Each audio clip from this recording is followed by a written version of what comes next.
Hi everyone, and welcome to the second part of our Catalunya 2.0 series, Exit Through the Ether, with Pangea. We're joined this evening by Paulo, who's in Barcelona, and from Amsterdam we have Kilian, we have Suzanne, and Eric, our community manager. Yeah, hi everyone. Last week we already had a session about how to create potential Catalunya 2.0 and how one of these versions could look like. We talked to Mark and we had a brief overview over his preferences for code of law, economics, and yeah, his general philosophy of what Catalonia should look like if it was independent. Now we want to continue with the differing point of view by Paulo, who joins us today. And he might want to get to know what it's like to create a nation, what kind of, what constitutes a nation at all. And Paulo, maybe you tell us a little bit about what is your impression so far of the Independentista movement and how are things on the ground? Yeah, well, hi, I'm Paulo. Well, first of all, I'm a Colombian guy here living in Catalonia. So maybe I'm a kind of point of view from outside, for an expat guy here living in Girona, not in Barcelona, sorry. So, well, in my opinion, well, there are there are different kind of facts that we are living now here in Catalonia. Until now, in the social fact, we were living kind of in a good situation between different kind of ideologies here in Girona. I'm talking about Girona because also I'm living here, but I think that Girona is also one of the most independent regions inside Catalonia. So maybe it's a good way a good region to know how it's living here the independence situation. One of the facts is the social facts that until now we were living more or less in kind of good discussion and in kind of peace. But well, since the decision from Generalitat de Catalunya to have the referendum, no matter what, even that Spain says that it's illegal, and well, started all the discussions that it was only, well, in my point of view, it's only a political discussion, not in fact, if the discussion could continue in negotiations in a political way, it could have a good conclusion of these negotiations. But well, it started in both positions to be like close-minded decisions, no listening the other side. So that was the beginning of all this process of being independent. So in this case, both sides started to say, well, you are wrong, I'm right, you are wrong, I'm right. So that's why the referendum thing was like a big deal to the Catalan town, like all the region. So after the decision of setting up all this referendum thing, well, the Spanish government started to be scared about this independence. So they started to do any kind of things to try to stop this decision. So after that, well, many friends of mine started to say to me that the discussion started to be, well, not so, I don't know how to say it, not so peaceful. It started to be like a kind of rude, not rude of having a fight, but rude by I don't want to listen to you because you are wrong, I'm right.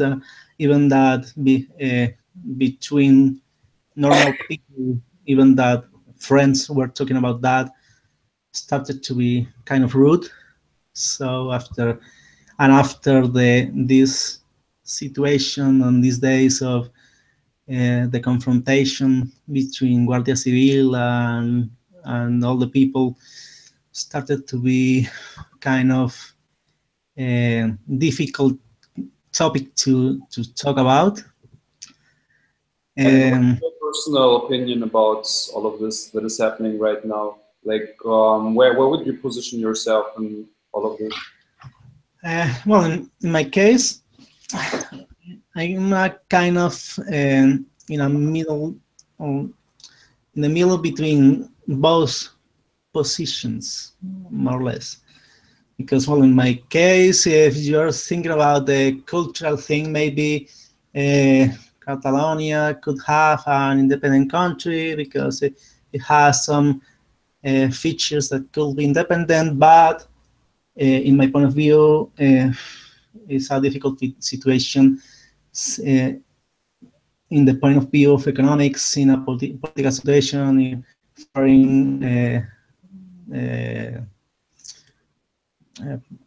foreign, what's the name in English, political facts in foreign topics. Well, it's a difficult fact because, well, in my point of view, if Catalonia is going to independent, all the things could start to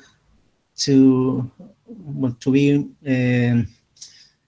it's more expensive than before. Also, we have to start to pay taxes to export many things, to import many things. Also, with those characteristics, well, with those companies that wanted to be out if Catalonia is going to be independent, also affects to all the economy inside Catalonia.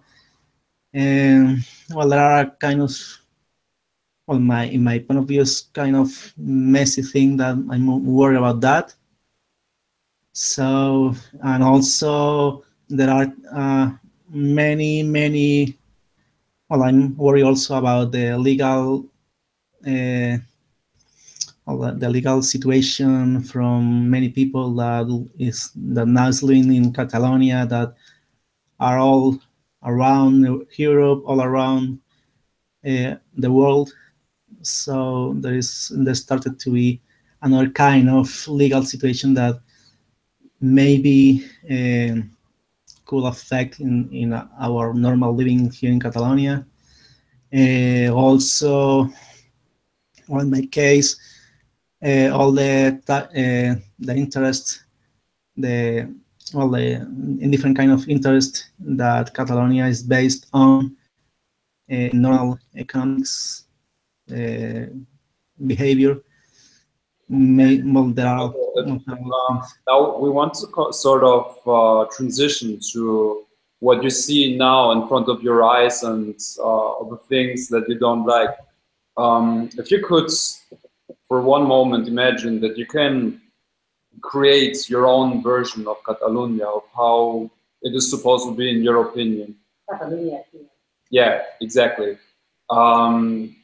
Journey with me to just think through what needs to be done, or what you want to do to make Catalonia a better place. So first of all, let us start with what kind of name would you like to choose? It could be anything, literally. Well, the name, difficult thing. Well, the name, in fact, many people inside Catalonia are proud of being Catalan. So one of the important things that could can be think about that is that has to be Catalonia somewhere in the name, and so could be one of these case. And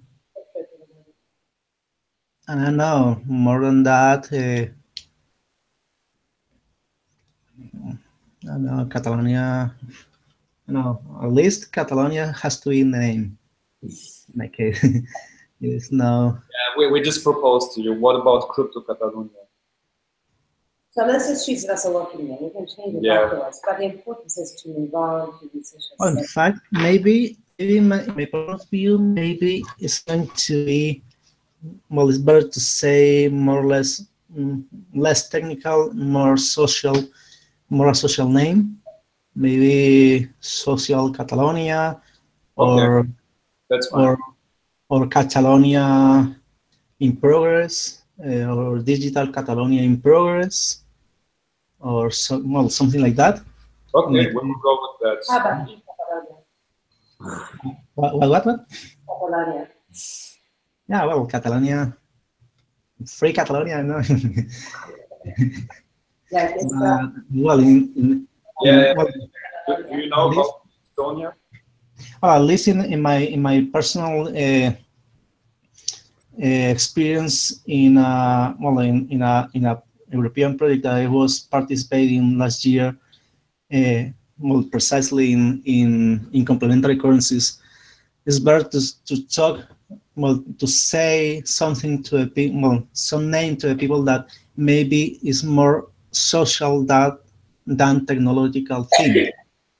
Even that the solution that we are trying to implementing with Bitnations is more technological. It's better to say like kind of social solution than a technological solution.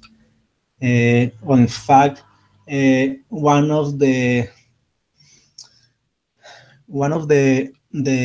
big problem of the implementation of many digital or cryptocurrencies implementation is that when you add crypto or when you add currency, many people start debating about what it means in fact, not the meaning of the solution as itself, is the meaning of legal thing of the currency.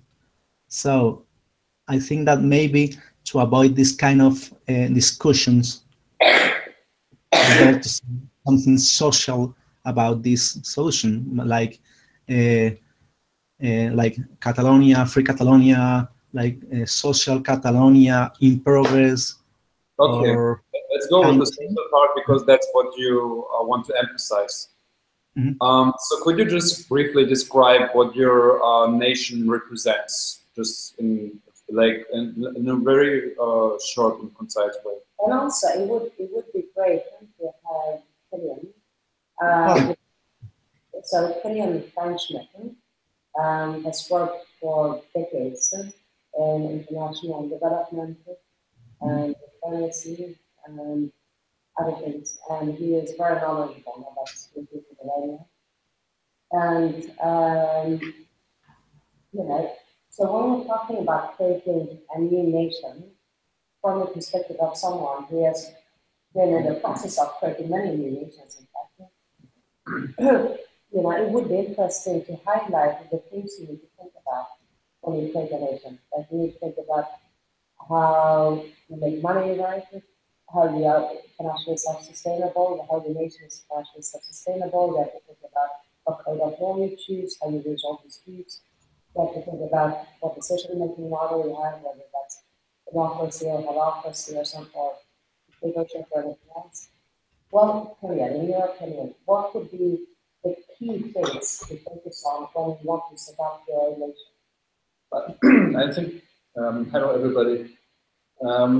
I will be a bit controversial in a way, because I would like to first say that the creation in the context of Europe the creation of a new nation with the concept of pulling up new fences and walls and borders is totally unacceptable. That is for me no concept, which doesn't mean not creating something else. But I don't think I'm too much European. I've grown up with the peace-building idea of Europe as a whole. I'm not forgetting it's the first time that a generation will retire in peace, born in peace, and retire in peace. And that is because we have worked to the extent possible on dissolving borders, opening borders. And what we're seeing currently is too many people who talk about borders again, the external borders, and the internal borders, and putting tanks on the mountains to Italy to prevent, and so on and so forth. I agree. So for me, this is no option. And this is, by the way, also something we're talking, in a certain way, we're talking to the Catalan government on that. So there's something else which I think needs to be taken into consideration is what the people themselves, how they can thrive. We ourselves, all of us. I mean, there are many Catalunias in Europe. Many. I lived for years in Occitania, I mean, on the other side of the border. Yeah. I mean, I was living in France, in an area where some of them. My family's from Yeah, so I mean, excuse me, I mean, this is, again, we have many, many people. So how can the ideas, the concepts, the wish and desire for identity, for thriving culturally, for expressing people's opinions and so on, to create this more social environment, how can that be translated in the environment of, I would say, for me, still, excuse me, but that's for me very valid, the peace which we have been enjoying in Europe. So that is one challenge, which doesn't mean, I mean, yes, I've been involved in the creation of new nations. I've been involved in a number of contexts dealing with, I mean, really very bad situations where the only way forward was separation, was borders. Timor, but Timor, Kosovo, and so on. These were all sort of developments where it felt right. Here, I don't think it feels right. It's about something else. It's about dignity, and it's about a different way of looking at how people live together in whatever is the sort of the greater space. Just to make it also clear, I mean, as a German, I've been totally opposed to the reunification of Germany because for me this simply doesn't matter, or didn't matter. It was not necessary. I believe in something else. What I'm believing is something much greater. Now we're coming to a situation where I think number one is to de-escalate. De-escalate to a point that the sides, if they have been now coming to some form of a dialogue. Usually what is needed is to create another vision, a vision which allows everyone to move forward into something which is beyond you stay with us, which is the position of Spain, and some part, not everybody in Catalonia is saying you want to go. So what is the elegant and the best, this is diplomatic terms, what is the best way out? What is the way forward? What is a positive project for everyone? So I think there is something in here which needs to be designed, which deals with all of this. I mean, what is this? It's not necessary that anybody moves out of Barcelona or moves into Barcelona. I really not necessary. But what is it? What creates a better environment? Ideally, not even only for Catalonia, but for the whole of Spain. To move on a different project for the whole of Spain. Because the whole of Spain has problems. It has problems of frustrated people, it has problems of unemployment, it has problems of inequalities. All of Europe. But I mean, for the moment, we're talking about something which somehow still belongs, or feels it is somewhat together in one nation state in a way. But so what is that vision we could offer? And I would be very grateful because that would help us in the discussions we're having currently to build up something else. but that something else is not coming back to what it was. No. Because something else must provide a way forward for everyone, for the Spanish and for the Catalans, and for everybody else who is part of that construction, which is Spain and of course Europe. If you find that, it's an option for the Occitans, for many of the Basques, for God knows who. I mean, there's so many other people who have in fact something to say and have feelings about that. Yeah, I think, I mean, governments, the government in Spain as well as governments all over the world, in most of the world, all of the world really, are generally much too intrusive. Huh? Madrid is too intrusive. They try to govern people's lives and tell them how to live. And people do not want to subscribe to that. Right? And why should they? People should be able to subscribe to the vision they choose. Not personally, but what they choose personally. And that's what we do within Bitnation, right?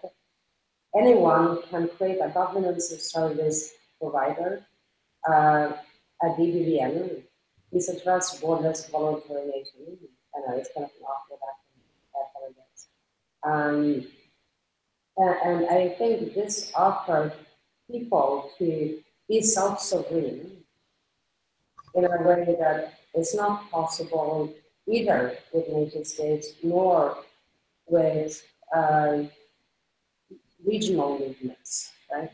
It's, in a way, it's both more local and more global at the same time. So Eric he is leading the conversation, wants to highlight how you actually go about starting a DBVN, how you code it into Solidity and run it on the blockchain and provide actual governance services that you have designed yourself to people who voluntarily decide to subscribe for your services. So, Paulo, as we try to say that with the DBVN, basically you offer services to the people of Catalonia without setting up borders or imposing your will on anyone, because it's an opt-in nation. People choose to use these services, and it's just built, let's say, virtually. So there's no geographic borders or anyone, for example, extorting people with taxes. You just choose to use the service because of quality, because you believe in this virtual nation, and you try to build up a nation that attracts customers that are your citizens. So in the same way, someone would choose like an insurance service provider or a mobile phone or that. So it's really about creating a nation or a virtual nation that is appealing and that is that has a mission and a vision that attracts people. And that provides actual governance services to people who need it. So it's confusing sometimes when we say, oh, it's a virtual nation. People are like, oh, it's all in cyberspace, right? But no, it's not. The services are in cyberspace. For instance, if I order food online and I receive the food, that food is not virtual, right? And it's the same with governance services. Right? I was trying to understand. Sure, go ahead. What is the question about how to connect the providers to the customers in a digital way, not geographical? Well, trying to avoid it, everything. Geographic virtual nation, which is borderless and decentralized. It's like non-geographical governance service aggregators, right? Or governance service providers. Basically, think of it like government service contractor, but cutting out the middleman, which is the government, and just letting it out in a free market for government services. I think that the key here to understand is that it's peer-to-peer. Yes. So services are being offered and demanded directly without anyone. Right. In the same way, we can, for instance, use Uber without having to go to a taxi cartel that is going to make a centralized decision about prices and about whatever. Well, I think that in a digital way, there are like a kind of tools that maybe could be easy to implement. That it could be like auctions, implementing auctions between services, well, offering all the services that are well, that the people usually likes to search in a certain sector. I don't know.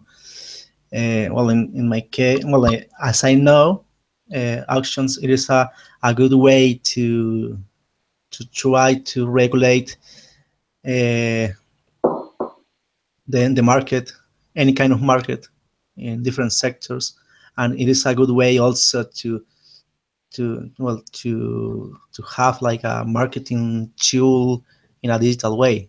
In fact, there are different. Well, I know different kind of auctions that are now implemented in the market. Like, well, at least I know one in Spain that is Subasta de Ocio that is that usually people that are registered there usually tries to to do bids until the one of them uh, is the well, I don't know, the people, the person that wins this auction. Well, in my case, well, I think that auctions could be a good way to try to get to the people in an easy way. Also, usually to to try to promote also the new nation could be also try to get profit from different kind of social networks also, because it is now like a tool that usually almost everyone are in at least in one of them. So promoting these actions inside the new nation could be a good way to get to all the people in this new state. So, Paulo, could we just go on with, let's say, the basic steps of how we could create your social Catalunya in progress? Like, in Girona, in your neighborhood, what services have you identified that people need? Is there a lack of security, for instance? Is Well, a problem with the court system? What actual governance problems do you have? well, in And fact, I think that solve those problems. mhm. Well, in fact, is it could be a good first step to try to get services in basic needs services. Well, starting from that, it could be like a good step to try to get people inside this nation, and then For you, what kind of basic services should your social Catalunya in progress provide? well, in fact, well, if we think in basic things, maybe we can start with some kind of derivatives from I know eating, like transportation, like in this case, kind of basic needs. We could find some complementary services that could be represented in a digital way, like how to get these products, how to I don't know to deliver these products to the final user. This could be kind of basic needs services. Also, like I don't know, like transportation, like delivering things like food. Also, kind of schedules in different So kind of things. you say that your virtual states should deliver transportation and food. So Also, some kind of tools in government. Also, there are some things that, in my opinion, a virtual nation or DVVN that we create cannot provide. For example, transportation. Mhm. Uh, um, Transportation. and I mean, I'm thinking of trains. I'm thinking of. But if he's thinking of infrastructure, Well, also, no, actually, I think that's an interesting thought. I mean, I think in the end, it could be used to private fund building certain common infrastructure, like let's say a road or something. It would actually be an interesting application. A lot of people, when they first think about governance, when they haven't stripped it down to its very basic security jurisdiction, they tend to fall back on the vision of a government primarily providing physical infrastructure. Really, I don't know what they have this people. Yeah. Yes, and roads, yeah. So why not, right? If oh, but it goes back to the question, like, who's going to build the roads, you know? So actually, a DBVN could build the roads. Anyway, well, you could use the DBVN to pull funding to build communal infrastructure, physical infrastructure. There is nothing for that. government things. I would that's the business, but there is absolutely nothing. Yeah. Okay, so we could say your new virtual nation could provide the crowdfunding for transport and logistics, such as roads, train, buses, and maybe even sort of like taxis or something like that. And for foods, I guess it's already being done online, you know, like just the way that you order food online, you could also offer this kind of service with your virtual nation. Okay, cool. So we have some flash news here. Well, oh, it's 2 hours. It says 23 minutes ago. Anyway, so Spain Catalan crisis. Puigdemont, how do you pronounce it? Puigdemont seeks independence talks. Okay, Kilian, why is this important to you? So, what do you make out of this? What do you think will be the consequences that happens? I mean, this is exactly what I just said. People voted for independence from Spain. Well, not everybody, the ones who went. That he wants a negotiated solution with Madrid. So this is now, I think, it's an excellent opening for it's a step forward in saying, I'm offering now a dialogue. This is exactly the escalation you need in an environment that is very hot.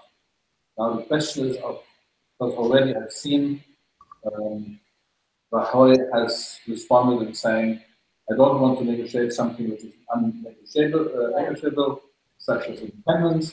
So now it's a question of getting to Rajoy and then basically telling them that out of this will come something which is the famous win for everyone. Those who are coming back again and saying, well, there is maybe the opportunity to build this form of governance in the form of ways of how people feel more involved in what they're doing, what they're concerned with. It comes back to the social Catalunya. And Catalonia is one of the best off regions in the whole of Spain. I mean, best food, of course. I mean, it's rich, it feeds Spain, it's economically and so on and so forth. And honestly, it's not the typical sort of dispossessed, the little corner of some country where people are getting arrested because they're what they are. I'm sorry, it's not. It's something else. It's about citizens and people wanting something else. And so, and again, not everybody. So what is the project which can come out of this? I think that is now the challenge to everyone to come up with some solution which is a real solution. I mean, for me, putting up new borders is not the solution. The solution is to have a better functioning environment, a better functioning society, people being much more involved, more positive. Again, it's not only a Catalan thing, it's everybody in Spain should be so that's, I think, is now the challenge to come up with a positive proposal which can become a real subject of discussion. Of a new social contract or social project, whatever you call it. It will not go to the extremes, but offer some way forward where society can thrive. Where everybody finds himself. People from Madrid and people from Barcelona and people from Valencia. So, Kilian, how would you design this? Well, I mean, this is where I think, if I would be in a position to really put a proposal forward to Madrid. But they are putting a proposal No. for what? Yes, really, No, they no, are no, so- can't vote for it. No, but you're putting a proposal for Which is design. more powerful. You're putting a proposal which is saying that the people design social improvements and changes. We let everyone contribute to what is the new social project, what do we want as the greater Spain, whatever that is in there. What do we want in terms of improvements, we, the people living in this territory? And that is maybe, whatever, organizing our security better, it's maybe organizing the way of how we pay rent in a different way, whatever. I have no idea, but let the people decide. Not what anybody else from outside to decide. But why should Madrid decide? No, it's not Madrid. Well, I'm why saying, should Catalonia decide?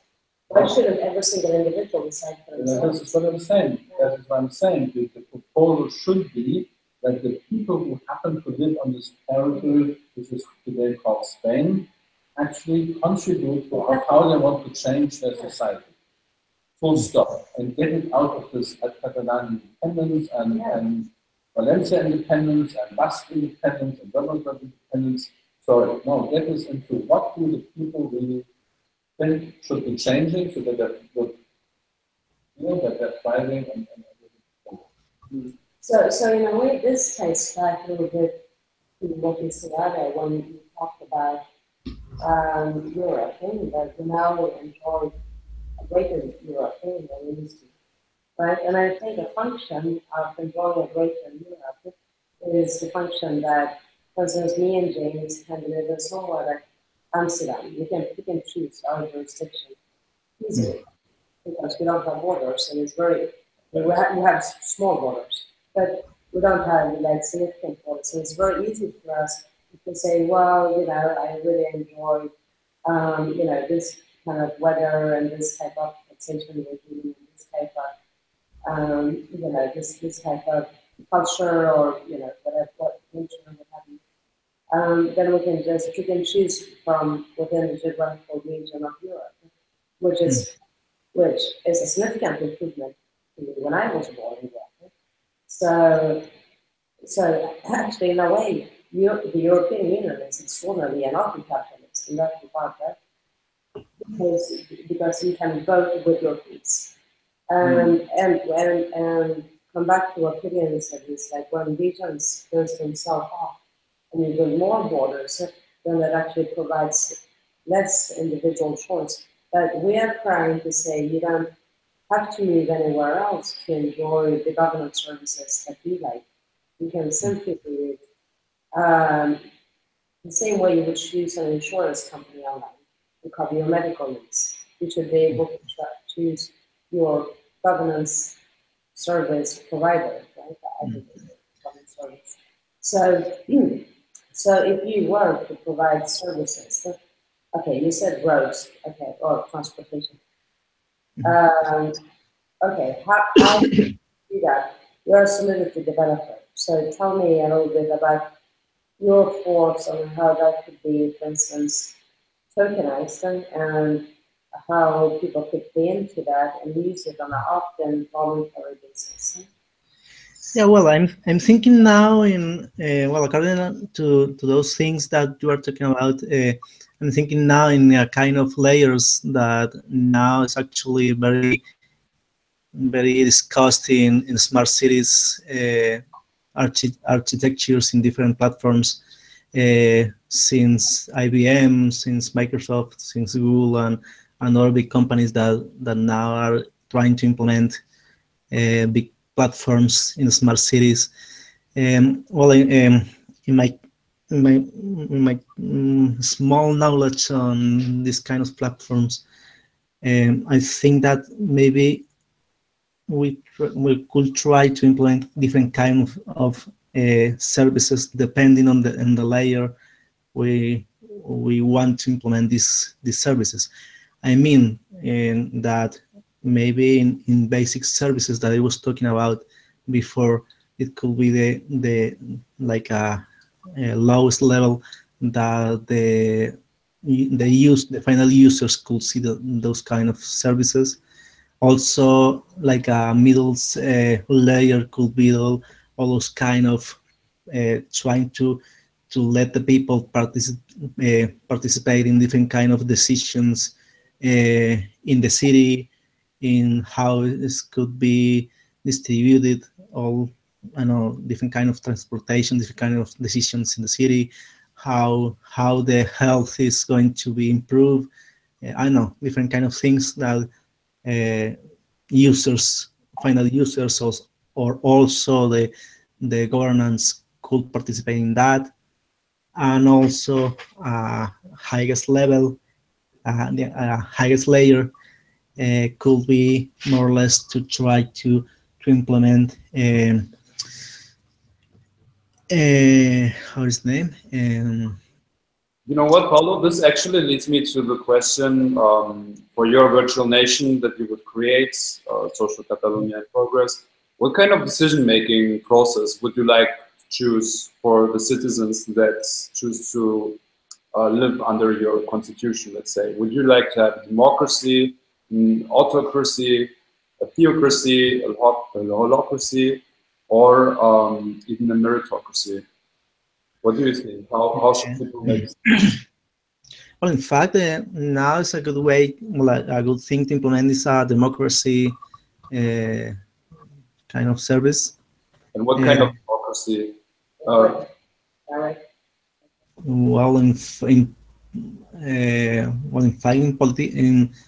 in political, no, no, in public policies in the city, could be a kind of well, a good option to implement a democracy in that.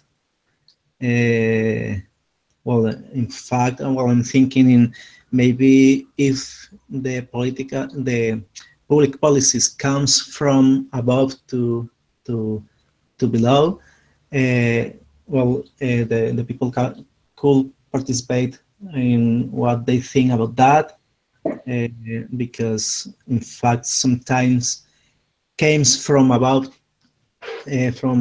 to below, without any kind of thinking about the impact in the people, so they can participate in democracy on that. So, Paulo, you think it would be best if your nation would use sort of direct democracy on the local level in the cities, right? Yeah, could be. Okay. Could be that, yeah.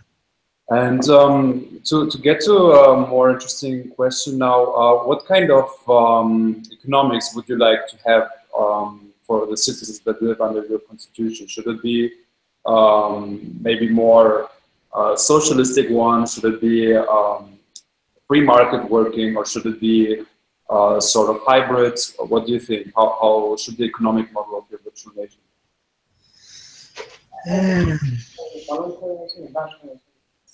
Virtual gives people wrong impression of the southern elections. Yeah. Oh, in economics, what? Well, difficult question. Well, I know I'm not. I didn't think about that yet. Well, maybe. I'm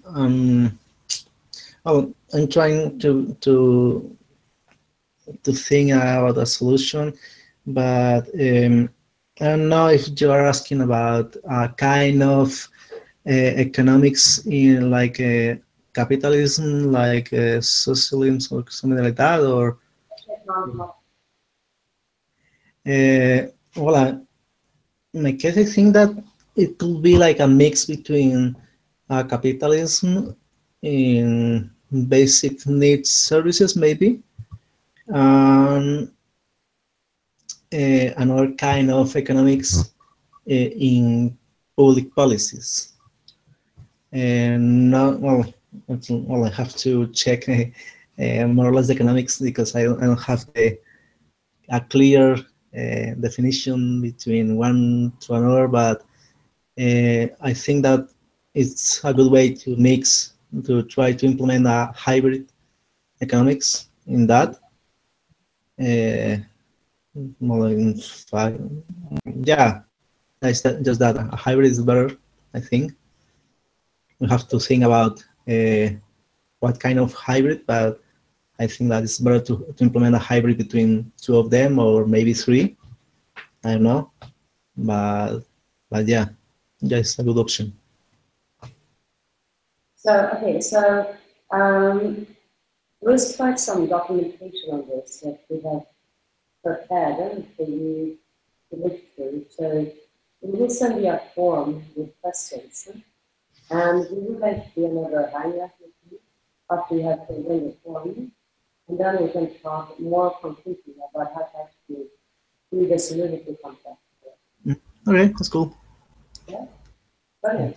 So let's wrap this up. I think we've been talking for over an hour already. And we're all on CEP, so it's quite late and we're hungry. So let's wrap this up, and then we'll send the information for the next one, and then we will actually start the creating. Okay, that's cool. Thanks for your time, Paulo. Thank you. Okay, don't worry. And thank you for